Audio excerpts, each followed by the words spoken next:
யாராவது நம்மக்கிட்ட வந்து உங்களுக்கு வெற்றி பிடிக்குமா தோல்வி பிடிக்குமான்னு கேட்டால் நாம் என்ன சொல்வோம்? இது என்ன கேள்வி? கண்டிப்பாக வெற்றி தான் பிடிக்கும்னு சொல்லுவோம். யாருமே தோல்வியை விரும்புறதில்ல. நாம் ஜெயிக்கணும் அப்படின்னு தானே இந்த பிறவியை எடுத்திருக்கோம். அதனால் வெற்றி தான் நமக்கு வேணும்னு கேட்போம். ஆனால் ஸ்ரீ கிருஷ்ண பகவான் சொல்கிறாரு, ஒரு சிலர்கிட்ட நாம் தோல்வி அடையும் போது தான் இந்த வாழ்க்கையில் நாம் ஜெயிக்கவே முடியுமாம். பகவானோட அவதாரத்தில் நடந்த 2 நிகழ்வின் மூலம் இதை நமக்கு உணர்த்தியும் இருக்காரு. வாங்க வெற்றி அடைகிற வழியை இன்னைக்கு நம்ம தெரிஞ்சுக்கலாம். இது பாசிட்டிவ் விங்ஸ். நான் பேரன்புடன் நிலானி. ஸ்ரீகிருஷ்ணரோட குழந்தை பருவத்தில் அவர் நிறைய சேட்டைகள் செய்தார், நிறைய குறும்புத்தனங்கள் செய்தார்னு நாம் நிறைய கேள்விப்பட்டிருக்கோம். அவருடைய தாயான யசோதாவும் படாத பாடுபட்டு தான் ஸ்ரீகிருஷ்ணரை வளர்த்தெடுத்தாங்க. அப்போ ஒரு முறை ஸ்ரீகிருஷ்ணர் அநேக குறும்பு செய்யும் பொழுது அவரை ஒரு தாம்பு கயிற்றால் கட்ட முற்பட்டால் யசோதா. துருன்னு ஓடிட்டு இருந்த ஸ்ரீகிருஷ்ணரை பிடிச்சி அவருடைய இடுப்பு பகுதியை சுற்றி ஒரு தாம்பு கயிற்றால கட்ட முயன்றாள் யசோதா. அப்போ 2 கயிறையும் சேர்த்து முடிச்சு போட முயலும் போது அந்த கயிறு பத்தாம இருந்துச்சாம். அதாவது அந்த கயிற்றோட முனைகளுக்கிடையே 2 அங்குல இடைவெளி இருந்துச்சாம். அதனால தாய் என்ன செய்றா, இன்னொரு கயிற்றை கொண்டு வந்து இந்த கயிற்றையும் அந்த கயிற்றையும் முடிச்சு போட்டு மறுபடியும் கண்ணனோட இடுப்பை சுற்றி கட்டுறதுக்கு முயற்சி பண்றான். அப்பவும் மறுபடியும் 2 அங்குல இடைவெளி இருந்துச்சா, அந்த கயிறும் பத்தலை. அதனால் இன்னொரு கயிறு இன்னொரு கயிறு இன்னொரு கயிறுன்னு கயிற்றை மேலே மேலே சேர்த்து முடிச்சு போட்டுகிட்டே இருக்கா. ஆனால் எவ்வளவு கயிறு சேர்த்தாலும் அதே 2 அங்குல இடைவெளி இருந்துக்கிட்டே இருந்துச்சாம். கண்ணன் பெருத்துக்கிட்டே போனானா. ஒரு கட்டத்தில் அந்த தாய் சோர்ந்தே போயிடுறா. ஆனால் ஸ்ரீகிருஷ்ணன் கொஞ்சமும் சோர்வடையாமல் களைப்படையாமல் துருன்னு பார்த்துக்கிட்டே இருக்காரு. அப்போதான் ஒரு நிமிஷம் அந்த தருணத்தில் ஸ்ரீகிருஷ்ணர் யோசிச்சாராம், நாம் யாருக்கிட்ட விளையாட்டு காட்டிக்கிட்டு இருக்கோம்? நம்ம யாருக்கிட்ட நம்ம வீரத்தை காட்டிக்கிட்டு இருக்கோம்? இதோ நம்ம முன்னாடி நம்மளை சமாளிக்க முடியாமல் சோர்ந்து போய் உட்கார்ந்து இருக்கிறாளே இந்த தாய்கிட்டையா நம்ம வீரத்தை காமிச்சுக்கிட்டு இருக்கோம்? என்னுடைய மாய லீலைகளை காமிச்சு என்னுடைய தாயை நான் தோற்று போக வைப்பதா? தோல்வியை கண்டு துவண்டு விட்டாலே பாவம் என் அம்மா அப்படின்னு நினைச்சவரு, அம்மா என்னுடைய திமிர்த்தனத்தை உன்னிடம் காட்டியது தவறுதான் தாயே. இந்த தாயே என்னை கயிற்றில் கட்டிக்கல் அப்படிங்கிற மாதிரி தன்னுடைய பருமனை குறைச்சிக்கிட்டே வந்தாரு. யசோதாவும் அந்த தாம்பு கயிற்றால் கிருஷ்ணனை கட்டி போட்டுட்டாங்களாம். கிருஷ்ணரோட ஒவ்வொரு லீலைக்கும், ஏன் ஒவ்வொரு சின்ன சின்ன அசைவுக்குமே கூட 1000 அர்த்தங்கள் இருக்கும். அப்படி இருக்க இந்த நிகழ்வு எதற்காக அப்படின்னா, தாய் தந்தையிடம் தோற்றுப்போவதில் தவறே இல்லை என்பதை சூசுகமாக அழகாக தெளிவாக சொல்லி இருக்கிறான் ஸ்ரீ கண்ணபிரான். பகவான் கயிற்றுக்கெல்லாம் கட்டுப்படாதவர். பிறகு அவர் அன்பிற்கும் பாசத்திற்கும் கட்டுப்படுபவர், காதலுக்கும் பிரேமைக்கும் கட்டுண்டு கிடப்பவர். எனவே தாய் தந்தையிடம் தர்க்கம் வேண்டாம், சண்டையும் பூசலும் அவசியமில்லை. வெற்றி தோல்வி என்பதெல்லாம் முக்கியமில்லை. அவர்கள் வெற்றி பெற்றால் அதற்காக மகிழ்வது நீங்கள்தான், பூரிப்பது நீங்கள்தான். ஆக பெற்றோரிடம் தோற்றுப்போவதில் தப்பே இல்லை. இப்படி ஸ்ரீகிருஷ்ணர் அறிவுறுத்த, இங்க ஸ்ரீராமர் யார்கிட்ட தோற்று போனார்னு தெரியுமா? இங்க கோதாவரி நதி. ஸ்ரீராமபிரானுக்கும் சீதா பிராட்டிக்கும் நீச்சல் போட்டி நடக்குதாம். நதிக்கு நடுவில் ஒரு பெரிய பாறை இருக்கு.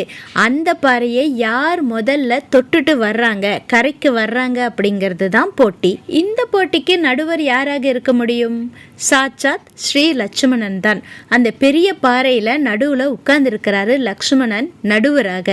10 தலை கொண்ட மாவீரன் ராவணனையே அழிக்கிறதுக்கு அவதரித்த ஸ்ரீராமருக்கு இந்த நீச்சல் போட்டியெல்லாம் ஒரு போட்டியா? அதுவும் சீதா தேவி கூட. போட்டி ஆரம்பிக்குது. ரொம்ப பொறுமையான மென்மையான சீதாதேவி ஒரு 15 அடி தூரத்தை கூட கடக்கல. அதுக்குள்ளேயே ராமர் அந்த பாறையை தொட்டுட்டு திரும்பியும் வந்துட்டு இருக்காராம் கரையை தொடுவதற்கு.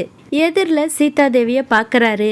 இறுகிய முகத்தோட மூச்சை இழுத்து இழுத்து விட்டுட்டு கைகளை பரன்னு வீசிட்டு கால்களை உதைச்சிட்டு அறக்க பறக்க பாறையை நோக்கி நீந்திக்கிட்டு இருக்காங்க சீதாதேவி.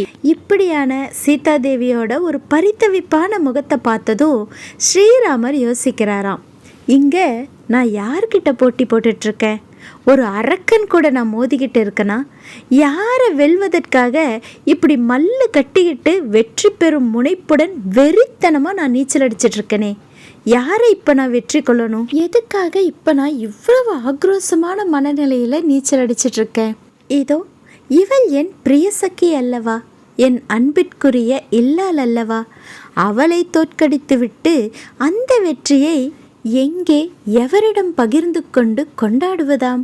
தீராத பகையாளியை தோற்கடிக்கின்ற புத்தியுடன் அல்லவா இந்த போட்டியில் ஈடுபட்டு கொண்டிருக்கின்றேன் அப்படின்னு நினச்ச ஸ்ரீராமர் அப்படியே அந்த இடத்துலையே தண்ணீருக்குள் மூழ்கி கீழே அப்படியே உட்காந்துக்கிட்டாராம்.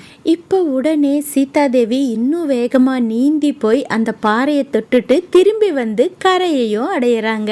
இப்போ நடுவராக இருந்த லக்ஷ்மணரும் தன்னுடைய அண்ணியார் கூட சேர்ந்துட்டு, என்ன அண்ணா இப்படி அநியாயமாக தோற்றுவிட்டீர்களே அப்படின்னு ஸ்ரீராமரை கேலி செய்கிறாங்களாம். சீதாதேவியும் சேர்ந்துக்கிட்டு ஸ்ரீராமரை வெகுவாக கேலி செஞ்சாங்களாம். அப்போ சீதாதேவியோட முகம் அவ்வளவு சந்தோஷத்தில் ஒரு குழந்தையோட குதூகலிப்போட இருந்தாங்களாம். இந்த நிகழ்வை சீதாதேவி அசோகவனத்தில் சிறை இருந்தாங்க இல்லையா, அப்போ சீதாவை பார்க்க அனுமன் வராரு. அவர்கிட்ட இந்த நிகழ்வையும் இந்த சம்பவங்களை எல்லாம் எடுத்து சொல்லி அவரும் நானும் எப்படியெல்லாம் சந்தோஷமும் குதூகலமாக வாழ்ந்தோம் தெரியுமா அப்படின்னு ஏக்க பெருமூச்சோட சொன்னாராம் சீதாதேவி. இதை தான் பத்தினிக்கு தோற்பான் பரம ரசிகன் அப்படின்னு சொல்லி வச்சிருக்காங்களாம். மனைவியை தோற்கடித்து விட்டு வெற்றி பெற்ற பூரிப்பை எவரிடம் சொல்லி பெருமைப்பட முடியும்? அவளிடம் தோற்றுப்போனால் அந்த தோல்வியை கூட அவளிடம் பெருமைப்பட பேசி மகிழலாம்.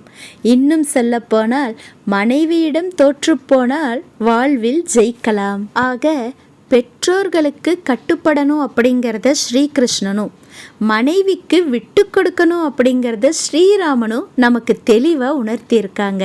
இந்த மாதிரி சின்ன சின்ன லீலைகளாலும் சின்ன சின்ன நிகழ்வுகளிலுமே கூட நமக்கான பெரும் பாடத்தை ஸ்ரீகிருஷ்ணனும் ஸ்ரீராமனும் அந்தந்த அவதாரத்தில் நமக்கு சொல்லி வச்சிருக்காங்க. இதையெல்லாம் தெரிஞ்சுக்கிறதுனால நமக்கு என்ன பலன் அப்படின்னா, இப்போ நம்ம கிட்ட இருக்கிற ஒரு சில குணநலன்களை வேறு ஒரு நபர்கிட்ட, நம்ம நண்பர்கள்கிட்டயோ இல்லை நம்மளை சுற்றி இருக்கிற யாராவது ஒருத்தர்கிட்ட நம்மள மாதிரியே குணநலன்கள் இருக்குன்னு வைங்களேன், அவங்கள நமக்கு ரொம்ப பிடிக்கும் இல்லையா? ஏதோ ஒரு விஷயத்தில் நம்மள மாதிரி அவங்க சிந்திக்கலாம், இல்லை ஒரு சில செயல்கள் நம்மள மாதிரியே செய்யலாம், இல்லை நம்மள மாதிரியே அவங்க பேசக்கூட செய்யலாம். அப்படி இருக்கும்போது நாம் சட்டுன்னு அவங்க கிட்ட ஒட்டிக்குவோம்.